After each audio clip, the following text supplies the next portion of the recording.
આજે આપણે આગળ દાખલા જે 9મો દાખલો છે એમાં આપણે જોઈએ કે 1 + 3 + 5 + ડોટ ડોટ ડોટ અંતિમ પદ આપણે આપેલું છે 2n - 1 બરાબર ખાલી જગ્યા. અહીંયા આપણે સરવાળો શોધવાનો છે. તો સરવાળા શોધવા માટે આપણને જે આપેલું છે આપણે જોઈએ. તો પ્રથમ પદ આપેલું છે જેને a કહેવાય, પછી અંતિમ પદ પણ આપેલું છે એટલે an પણ આપેલું છે જેને બીજા અર્થમાં આપણે l પણ કહીએ છીએ. 2n - 1 આપેલું છે. હવે શોધવાનું શું છે સરવાળો. તો Sn બરાબર n/2 કૌંસમાં a + l. આ સૂત્રનો ઉપયોગ આપણે કેમ કર્યો? કારણ કે અંતિમ પદ આપેલું છે એટલા માટે. હવે n તો એમના એમ ભાગ્યા 2. a એટલે પ્રથમ પદ કેટલા આપેલા છે 1. l કેટલા આપેલા છે 2n - 1. હવે સાદુરૂપ આપીએ તો n/2 કૌંસમાં 1 વત્તા 2n વત્તા ઓછા ઓછા 1 કેન્સલ તો વધ્યા કેટલા n/2 ગુણ્યા 2n. હવે 2 કેન્સલ તો 2 n ગુણ્યા n. આધાર સરખો તો ઘાતોનો સરવાળો. તો જવાબ શું મળશે આપણો n². આગળનો દાખલો આપણે જોઈએ જેના પ્રથમ બે ક્રમિક પદો -3 અને 4 હોય તો તેવી સમાંતર શ્રેણીનું 21મું પદ શોધવાનું છે. હવે 21મા પદ માટેનું સૂત્ર શું થાય? તો 21મું પદ એટલે a + 20d. આ એનું સૂત્ર છે. તો આપણે a ની પણ જરૂર પડશે અને d ની પણ જરૂર પડશે. તો આપેલા છે a એટલે પ્રથમ પદ -3 આપેલા છે.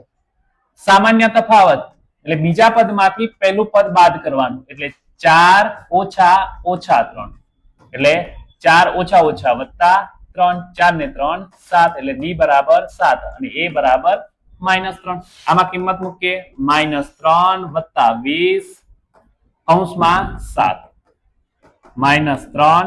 હવે 7 તરી 21 અને 0 અરે સોરી 7 દુ 14 7 દુ 14 અને 0. હવે વત્તા ઓછા ઓછા 140 માંથી 3 જાય તો કેટલા રહેશે 137. આ તમારો જવાબ. હવે આગળનો દાખલો જોઈએ. જે સમાંતર શ્રેણીનો સામાન્ય તફાવત 8 છે એટલે આપણને d અહીંયા આપેલો છે. કેટલા 8 આપેલા છે હોય તેવી સમાંતર શ્રેણી a30 - a25 બરાબર ખાલી જગ્યા. અહીંયા આપણને 30મા પદમાંથી 25મું પદ બાદ કરવાની વાત કરી છે. તો જે આપેલું છે આપણે લખીએ તો a30 - a25. હવે એના માટે આપણે શું કરીશું તો તમે અહીંયા જોઈ શકો છો 30મા પદ માટેનું સૂત્ર શું થાય તો a + 29d માઈનસ 25મું પદ a + 24d. હવે a + 29d એમના એમ વત્તા ઓછા ઓછા a વત્તા ઓછા ઓછા વત્તા ઓછા ઓછા એટલે કે 24d. હવે a માંથી a કેન્સલ ગયા 29d માઈનસ 24d. હવે 29d માંથી 24d જાય તો વધે કેટલા તો 5d. હવે d ની જગ્યાએ આપણે કેટલા મૂકવાના છે 8 એટલે 8 × 5 = 40. તો આ તમારો જવાબ. આગળનો દાખલો આપણે જોઈએ સમાંતર શ્રેણી √2 √8 √18 નું ખાલી સોરી ડોટ ડોટ ડોટ નું ખાલી જગ્યા 10મું પદ ખાલી જગ્યા હોય. હવે આપણે આનું થોડુંક સાદું રૂપ આપીએ તો કંઈક આ રીતનું સમાંતર શ્રેણી. પહેલા આપેલા કશું ના હોય તો 1 લખી શકાય. અહીંયા આનું સાદું રૂપ આપીએ તો આ રીતે લખી શકાય 4 દુ 8. આને લખી શકાય 9 દુ 18. એ રીતે આગળ જશે.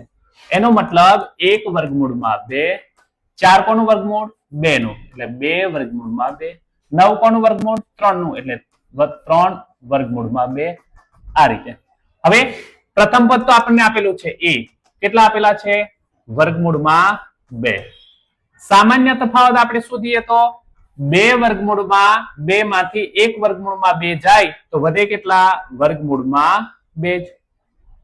હવે આપણે કયું પદ શોધવાનું છે 10મું. તો 10મા પદ માટેનું સૂત્ર શું થાય તો a પ્લસ 9d. હવે a એટલે વર્ગમૂળમાં 2 વત્તા 9, b એટલે પાછા વર્ગમૂળમાં 2. આગળ કાંઈ ના હોય તો એક તો હોય એટલે 9 વર્ગમૂળમાં 2 માંથી એક વર્ગમૂળમાં 2 ઉમેરીએ તો કેટલા થશે? 10 વર્ગમૂળમાં 2. હવે નિયમ પ્રમાણે આ અંદર ગુણાય તો એનો વર્ગ થાય, તો 10 નો વર્ગ 10 દાન 100 એટલે કાંઈક આ રીતે થાય 2 ગુણ્યા 100. 100 દુ 200 એટલે આપણો જવાબ શું મળ્યો? 200 વર્ગમૂળમાં. હવે અહીંયા આગળના દાખલામાં જુઓ, a બરાબર 4 અને d બરાબર 7 હોય તો s10 બરાબર ખાલી જગ્યા. હવે 10 પદોનો સરવાળો શોધવાનો છે આપણે. હવે 10 પદોનો સરવાળા માટેનું સૂત્ર n/2 કૌંસમાં 2a plus n minus 1 into d, સરવાળાનું મોટું સૂત્ર. હવે n દેખાય છે તે ક્યાં મૂકીશું? 10 ભાગ્યા 2. a દેખાય છે ત્યાં 4, 10 ઓછા 1, d બરાબર 7. હવે અહીંયા છેદ ઉડે છે, 5 દુ 10 એટલે 5 અંદર, 4 દુ 8, બાદ બાકી થશે તો 9 ગુણ્યા 7. હવે 5 એમના એમ, 8 એમના એમ. હવે 7 નવા 63, 5 ગુણ્યા આ બંનેનો સરવાળો 63 અને 8 71. હવે આ બંનેનો ગુણાકાર 5 એકા 5 અને 7 પંચા 35 એટલે આપણો જવાબ મળ્યો 355.